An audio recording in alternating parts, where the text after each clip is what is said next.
Washington Talk, I'm Eun-jang Cho. After the first working-level talks, the United States and North Korea are working to lay the groundwork for the second summit. How can the U.S. best prepare for the second summit to bolster the chances of success?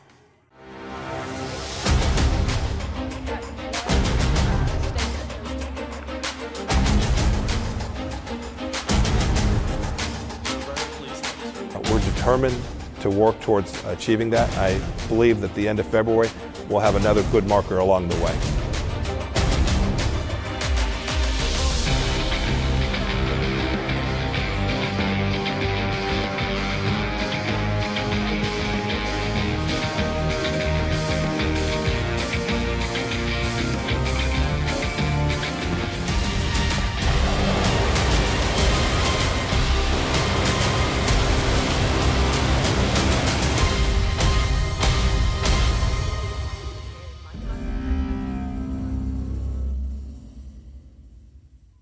In the studio with me today, Dr. Patrick Cronin, Asia-Pacific Security Chair at the Hudson Institute. Dr. Cronin spent more than 3 decades in the U.S. government and think tanks. Also joining me today, Mr. Frank Jannuzi, President of the Mansfield Foundation and former advisor to the Senate Foreign Relations Committee. Welcome to the program. Good morning. Thank you. Now, we've had the first working level meeting, and in the lead up to the second summit, how should we carry out the working level meetings? How frequently should the two sides meet? As often as possible. I would like to see near continuous working level meetings. The two sides may even want to consider in the future the establishment of liaison offices to facilitate routine working level contacts. If this process is going to really gather momentum, the two sides need to be working through many, many details associated with the step-by-step process of learning about the North Korean nuclear program, accumulating the inventory of it, and then deciding how, step by step, to get rid of it. And so I hope that this first meeting that happened in Stockholm will be the first of many, and that the periodicity of these meetings will accelerate over time. And what should be the focus and goal of the working level meetings? Well, the goal should certainly be to make them routine, but the routine aspect of it needs to come in support of substance. So without the leaders agreeing on substantive steps that need to be taken, especially toward denuclearization from the United States perspective, there's nothing for the intermediate level to talk about meaningfully if their leaders will not agree. So it's important for the experts at the mid-level to talk about verification. How do we implement the agreement of the leaders? How do we measure it? How do we measure progress or the lack of progress? I think the specifics, the how-to question is critical at the mid-level. And when it comes to deliverables, how much progress do we need to see in denuclearization? Well, I think that Patrick's right. You know, the goals, especially in this next year or two period, need to be set by the top leaders. They need to give clear instructions. And so I think it's going to be up to them to decide how quickly, how aggressively the two nations can move toward the goal of denuclearization. I think most observers here in Washington would like to see this entire process accelerated. They'd like to see a freeze on fissile material production. They'd like to see inspectors into the country to begin to learn better about the history of the North Korean nuclear program.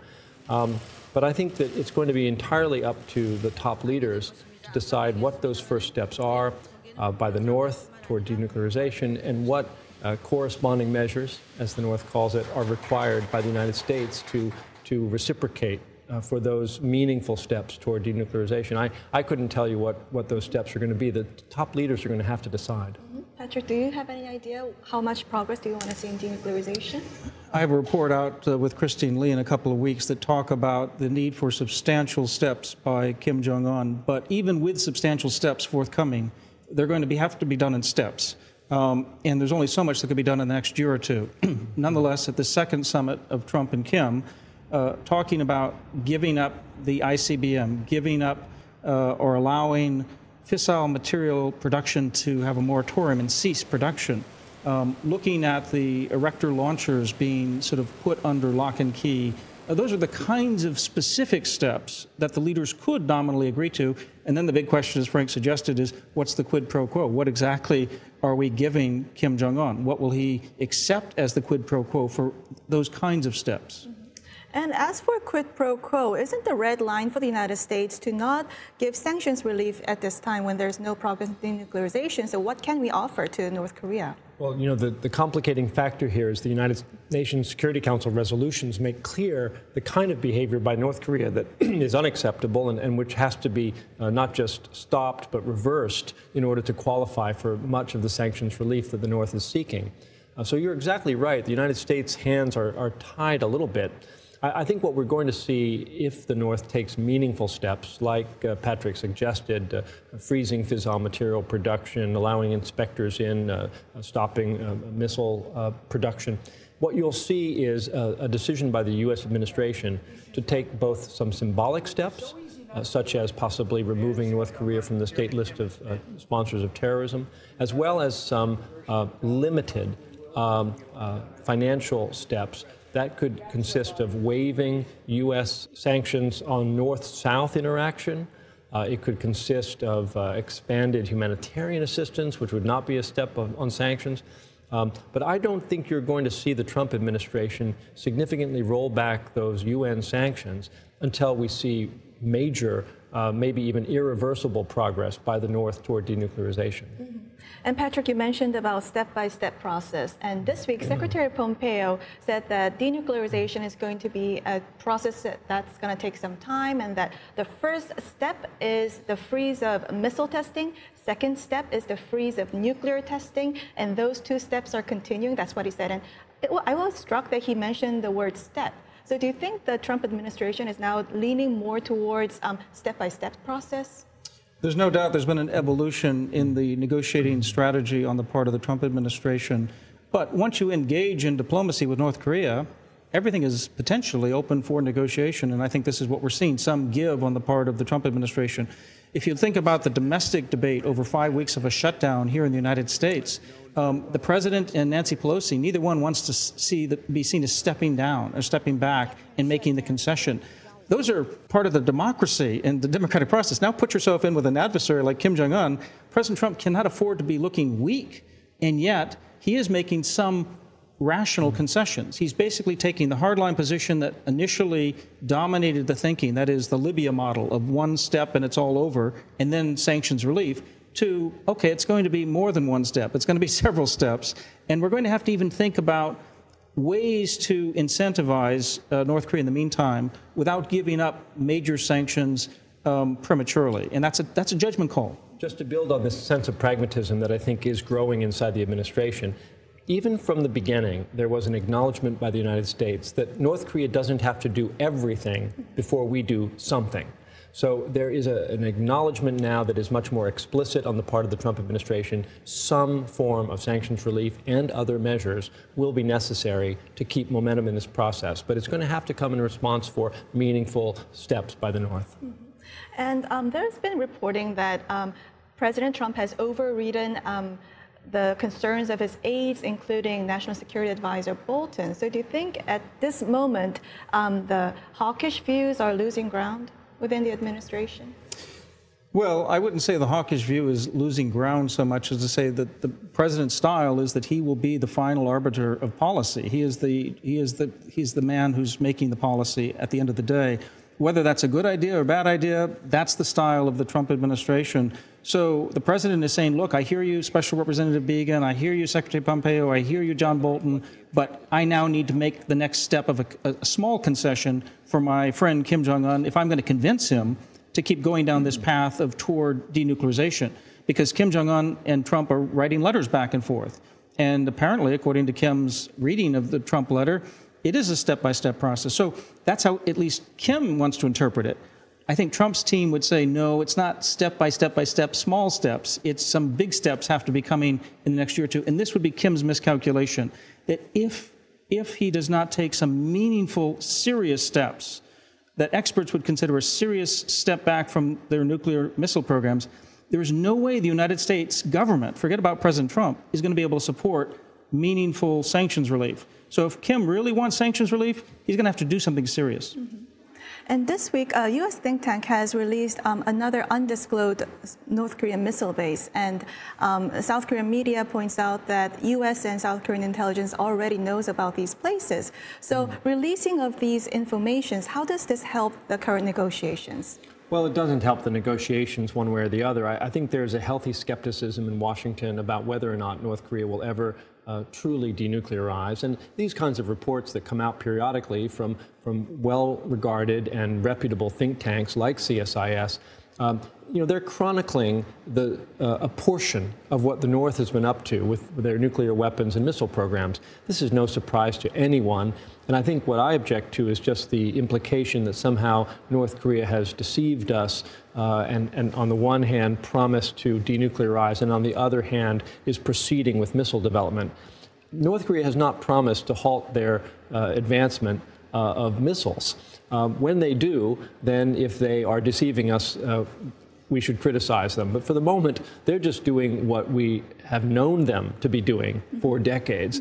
And it's not a surprise to anyone who's been well informed on this program. And Sweden has invited members of the six-party talks for a conference in spring. Do you envision this current U.S.-North Korea talks quickly expanding into the multilateral talks?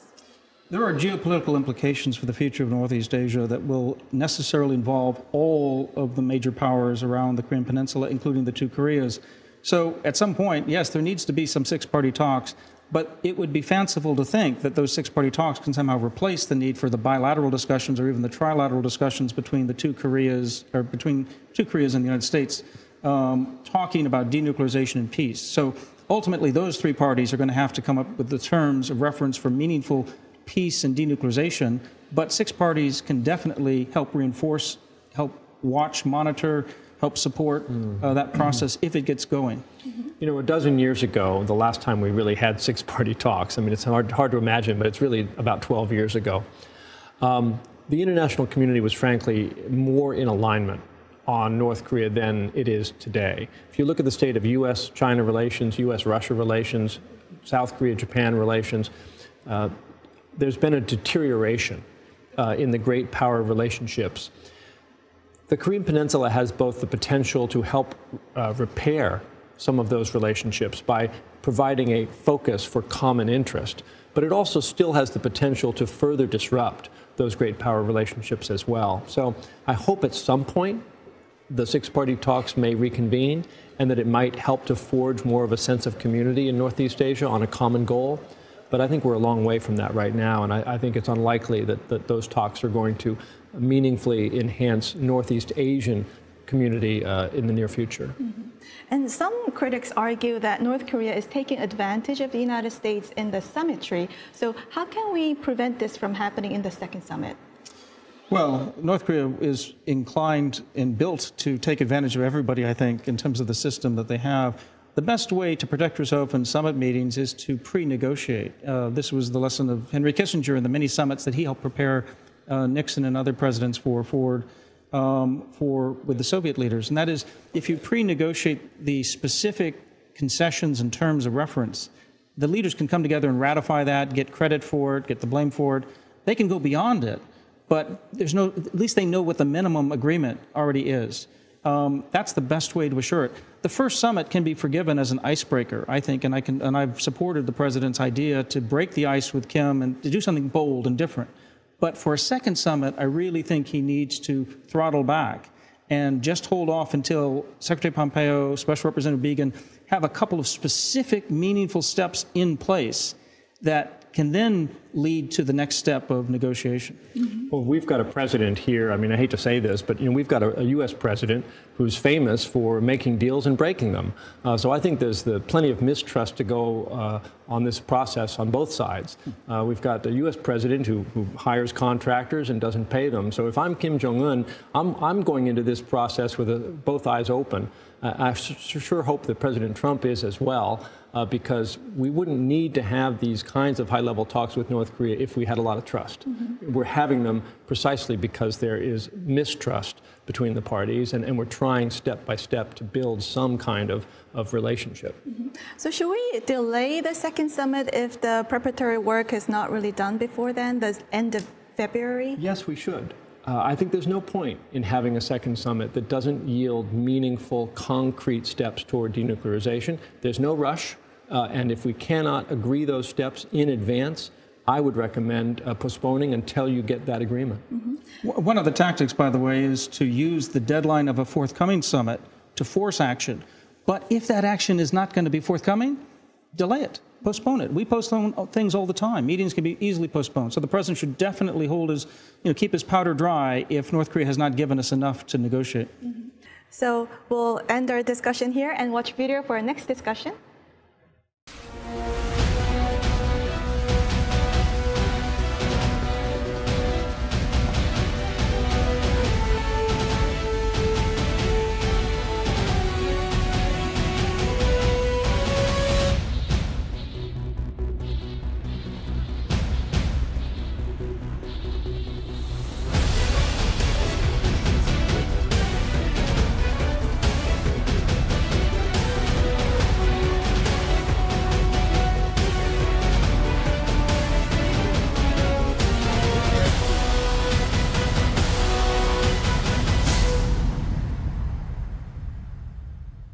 Special Representative Began has a newly designated counterpart.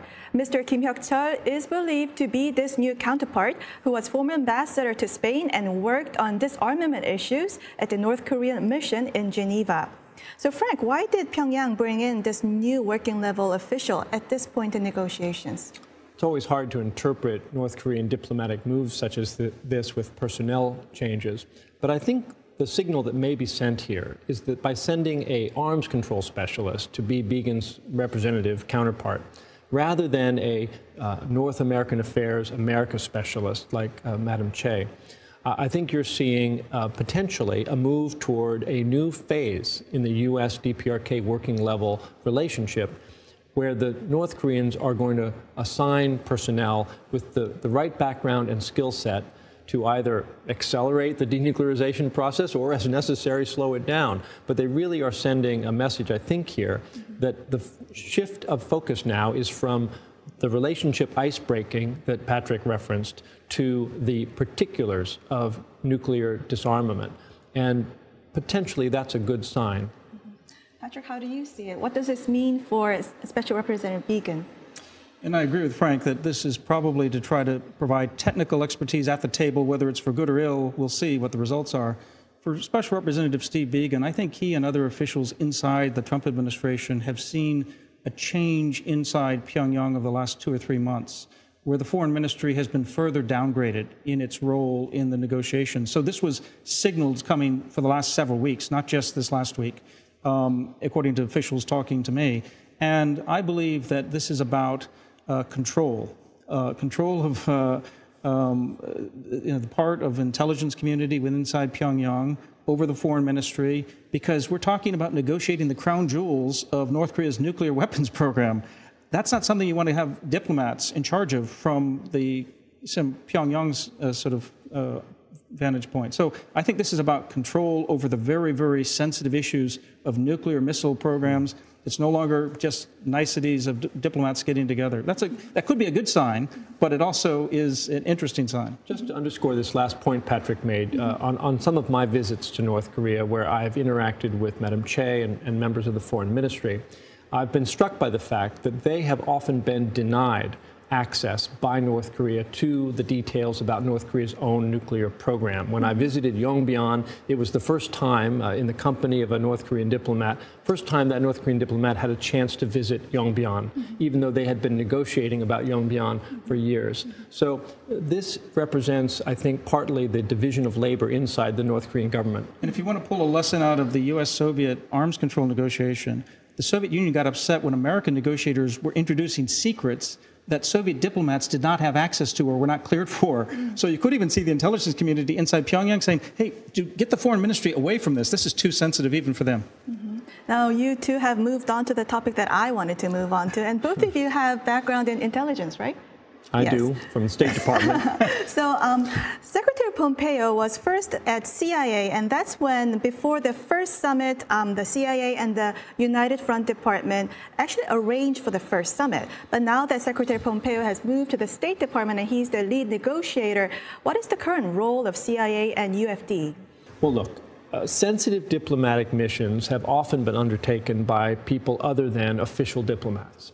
If you go back to the time of the Nixon administration opening to China, the State Department was largely sidelined from that process that was run by the National Security Council and Henry Kissinger.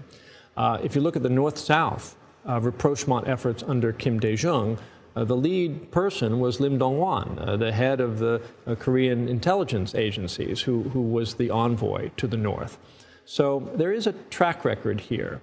Why? It's partly because the intelligence agencies are better at keeping secrets than the foreign ministries are. It's sometimes the fact that personal relationships matter, and the trust between the top leader and the official that they are dispatching for these sensitive missions. But I think it's neither unprecedented nor is it inappropriate that the intelligence communities would be playing an important liaison role here. And I think it speaks to the seriousness with which both governments are approaching this initiative.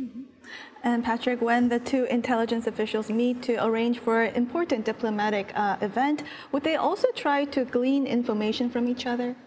Well, I would hope so. I mean, an Indian intelligence officer worth his salt or her salt is trying to figure out what the other side is thinking, get inside their head, find out what else information that we don't already know that they have.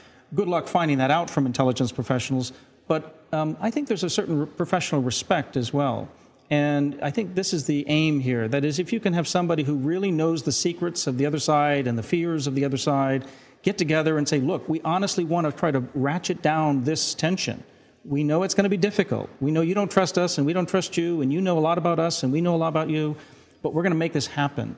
And we're going to do it secretly. We're not going to break this out into the news program every night. And I think that wins the respect of, unfortunately, a dictatorship of Kim Jong-un. But that's what has to happen at this point if we're going to have some kind of a breakthrough toward a more peaceful peninsula. Let me point out one other factor that may be at play here, which is that remember that there is no U.S. embassy in Pyongyang. There's no North Korean embassy in Washington. When the U.S. reached out to China through intelligence channels, or when the North and South communicate, the absence of embassies and ambassadors is also one of the reasons why the foreign ministries tend to have a subordinate role. When Ambassador Mike Mansfield sat in his office in Tokyo, President Carter, President Reagan didn't need to go through their intelligence agencies to get a high-level message to the Japanese leadership. They went to Mike Mansfield. But we have no ambassador in Sweden, in Pyongyang. We have no ambassador there. They don't have an ambassador here. So I think there's a bureaucratic element to this that should not be overlooked. Well, we'll leave it here and move on to our next segment. Now time for the photo moment, time to look at an interesting North Korea picture. Today we have a screenshot of North Korea's propaganda website 우리 민족끼리. The title of this TV discussion is North Korea is Heaven for People, where Jesus will have no work to do. The program contends the society that Jesus wants is full of brotherly love, and North Korea is indeed family-like society where nobody have to worry about survival. Frank, what's your take? Well, I'm struck that there would be this comparison of a sort of a religious ideal to life inside North Korea. I think most people who live there would not necessarily agree with this assessment about the idyllic life in North Korea, but it also speaks to the confidence in North Korean broadcasting to their own people about the kind of society that Kim Jong-un is trying to build. He has a vision, this heaven on earth vision for the people of North Korea in the future, and he wants to communicate that dream to them. Good luck getting there. Well, I guess I take a less favorable view even, that this is somewhat of a secular conceit of a dictatorship toward religious freedom. They have no idea what religious freedom is about and why people care about their souls and about faith, and to kind of dismiss all of that by saying, look, we're providing all of this is pretty rich. Well, on that note, we'll leave it here. Patrick? Thank you. Frank? Thank you for joining us. Thank you very much. Thank you. And this was Washington Talk from the Voice of America, and I'm Eun Jung Cho. Join us next week for more analysis on North Korea.